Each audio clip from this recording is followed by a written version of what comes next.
Hello, and welcome to this tutorial on interest rate swaps, part 1. Let's start actually with what is a swap contract more generally. A swap is a customized derivative contract where two parties exchange on one or more future dates flows, usually cash flows, equal to a notional amount times a rate for each side. Now the rate may be fixed or floating, and if it's floating, it will be based on some market price, rate, or index. Swap contracts are traded to counter. They're bilateral contracts between banks and other banks or banks and their clients, but they may be centrally cleared with netting and collateralization. Some examples of swap contracts. Well, there's interest rate swaps where one party is trading fixed interest flows for floating interest flows, and there are currency swaps where one party is trading interest flows based on, for example, dollars, and another is trading currency interest flows based on euros. These could be any two currencies. This tutorial is about interest rate swaps, so let's focus on that.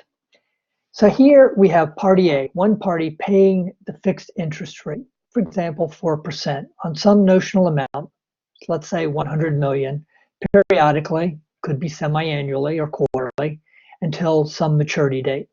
And the other party, party B, is paying a floating interest rate, probably based on 6-month US dollar LIBOR or 3-month LIBOR, on the same notional amount and the same dates.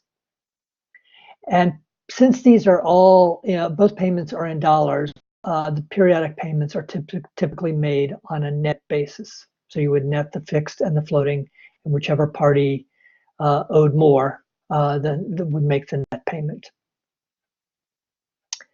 And frequently, in this case, the one that's paying the fixed rate is called the fixed rate payer. The other party is called the fixed rate receiver. Or sometimes party A, the fixed rate payer, would be called the swap buyer, and party B would be called the swap seller.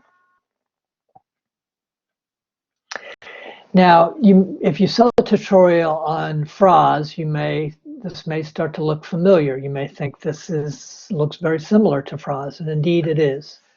Like FRAs, interest rate swaps are a tool to change future interest payments from floating to fixed, or vice versa. And both swaps and FRAs may be used, for example, by a borrower wanting to fix or hedge the interest rate they must pay on a floating rate instrument. But there's some differences. FRAs fix different rates for each period. So if you were doing a similar transaction with a series of FRAs, each FRA would most likely correspond to the forward rate for that period. And so you would have different rates for each of the periods.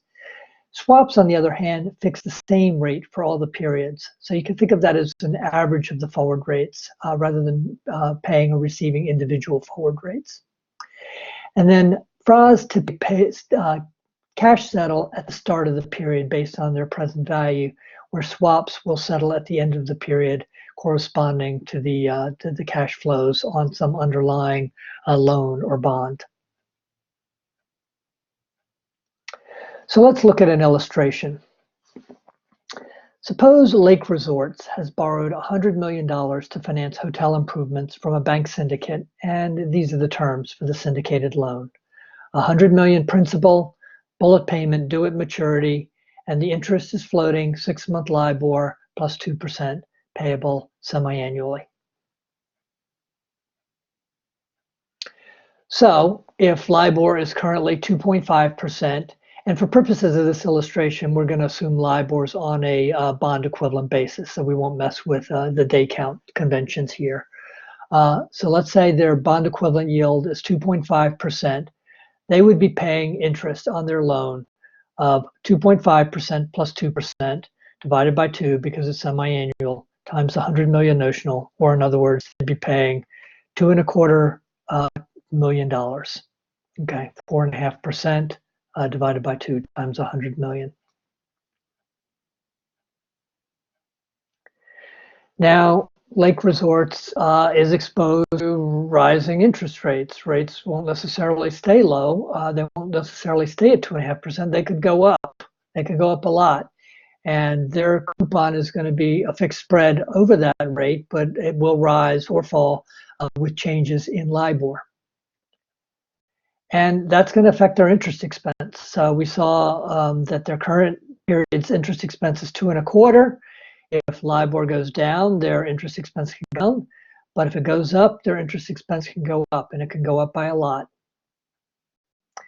And of course, there's no guarantee that that will be the worst that can happen.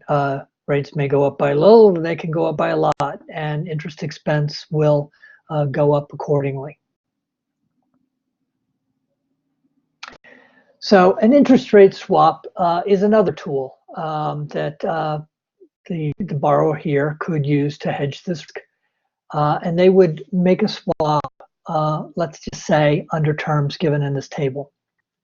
So the swap is going to be done at 4% versus 6-month LIBOR. So that means Lake Resorts, they're paying 6-month LIBOR plus 2% on their syndicated loan, and then they're going to receive 6-month LIBOR flat and pay out 4%. Now, in theory, they could receive 6-month LIBOR plus 2%, but then they'd have to pay more for that. They'd have to pay 2% more for it, in fact, and they would be paying 6%. But the convention is to do swaps versus LIBOR flat. So this is how you would see it. But it gives the same result.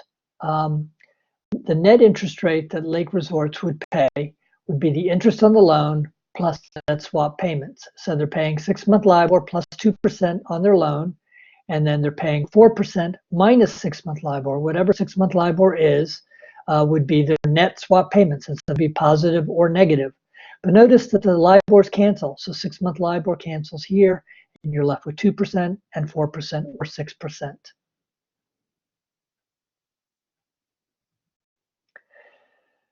So if we go back and look at our interest rate scenarios, what that means is there's going to be a net payment on each of these dates based on the change in LIBOR. So as LIBOR goes up and down, down and up, as we showed, they're going to be basically making a payment based on the difference between whatever LIBOR is and this fixed swap rate of 4%. So they would be receiving they would be making payments in this case, right, because the swap rate's higher. So they would, whatever the LIBOR is for that period minus the rate times the notional would be their net payment. So from Lake Resort's point of view, they're making a net payment, so it's negative for them. But if LIBOR were to go higher, they would be receiving payments, and this is how their payments would be calculated. So the notional amount of the swap, the difference between the actual LIBOR and the rate agreed. So this way, very similar to a FRA, and adjusted for the amount of either the number of days in the period or the fraction of a year. And of course, this will depend totally on what the actual LIBOR's rates will be. So if LIBOR were to go down more, they would be paying more. And if LIBOR ended up going up higher, they would be receiving more. So the way this fixes rates is as follows.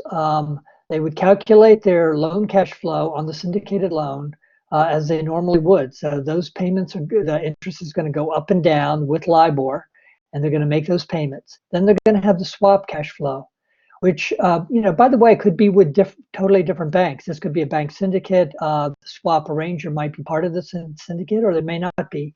But in any case, they would be making payments based on the swap differential, the differential between the actual LIBOR and the agreed rate. And as we see that's going to give them a constant amount, we can sort of blow up these cells so you can see it more clearly. So we have the loan interest based on whatever the LIBOR was at the beginning of the period. And this is important that these are lags. So with swaps, the payments are at the end of the 6 months based on the LIBOR that was at the beginning, just like the interest on the loan. So they're matching, different from how it works with FRAs. And so the combined payment in this case will be $3 million, although there'll be quite a bit of volatility on each of the components. So now what about the bank? What risk are they taking? Well, they actually are now paying LIBOR and they're receiving the fixed. So they're subject to the risk of changing LIBOR versus this fixed rate.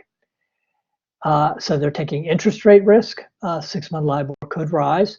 And they're also taking counterparty risk with Lake Resorts, because they could do this contract with Lake Resorts. And it may turn out that it's very favorable to Riverbank. They're receiving net payments because LIBOR stays very low and even goes lower. And so they're receiving payments from Lake Resorts, and then Lake Resorts goes bankrupt and they don't have the benefit that they were anticipating. And what about Lake Resorts? Are they taking any risks? Well, they fixed their interest rate on their loan by doing the swap, so they're covered on that side. But they're also taking counterparty risk to Riverbank. The swap could be very favorable to them, and if Riverbank goes bankrupt, they would suffer a loss there. Now, what can Riverbank do about the interest rate risk? Well, they could actually just do an offsetting swap. And of course, that's true with all derivatives. You could do an offsetting contract. But let's take this a little further with swaps and assume that they do an offsetting swap with a large bank in the city. We'll call them mega bank. And so mega bank is basically going to do an offsetting swap with Riverbank. Now, Riverbank's going to make a little bit of a spread on this. So they're getting a spread compensating them for the counterparty risk that they're taking and for arranging the swap. Megabank might not know Lake Resorts, so they may not have the relationship to do the swap or the loan, and they may not even know the credit or be willing to take the counterparty exposure on Lake Resorts. So Riverbank has Lake Resorts as a client, so they're able to do that, but they're able to offset the interest rate exposure by doing a swap with Megabank. And but note that both now Riverbank is exposed to counterparty risk on both of these counterparties, but they've eliminated the interest rate risk.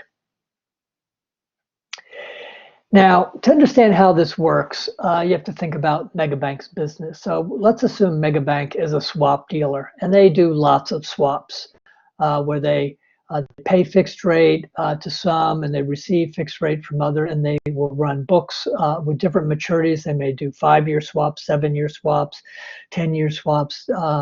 Depending on the currency, they can go out to 30 years or even more in terms of final maturity.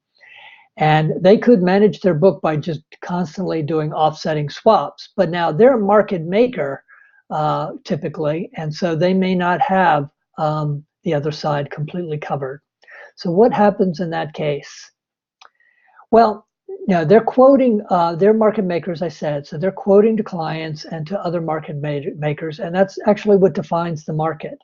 And they're acting as credit intermediaries with all their counterparties. And they're able, because they can have such large books, to manage the interest rate better. They don't need to be exactly matched. So what they would do is they would calculate their interest rate exposure on a portfolio basis. So looking at the DV01 on each positions, and they'll have positive DV01, some they'll have negative. And so then they're going to not need to hedge each individual swap, but they're going to need to look at their whole book, and they're going to need to hedge, if it gets large, the differential. And they can do that with other banks. They could also do that with bond futures or bond positions, taking a long or short position to offset some or all of that residual interest rate risk. And the table here just shows the basically the market making function that is provided by this, and the information that the market gets.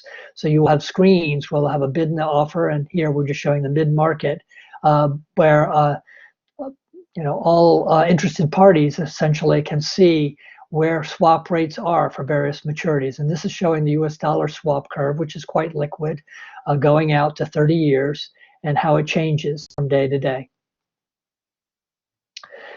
So that's it for part one. Let's summarize here.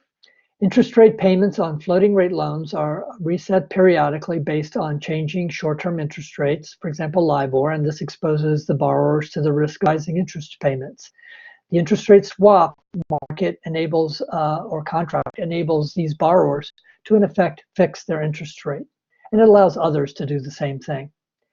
Finally, swap dealers provide liquidity to the interest rate swap market and are really what makes this work. And they're able to manage their risk then at a portfolio level, both their interest rate risk and their counterparty risk at a portfolio level more efficiently than maybe smaller banks could do it. So that's it. Thank you for listening.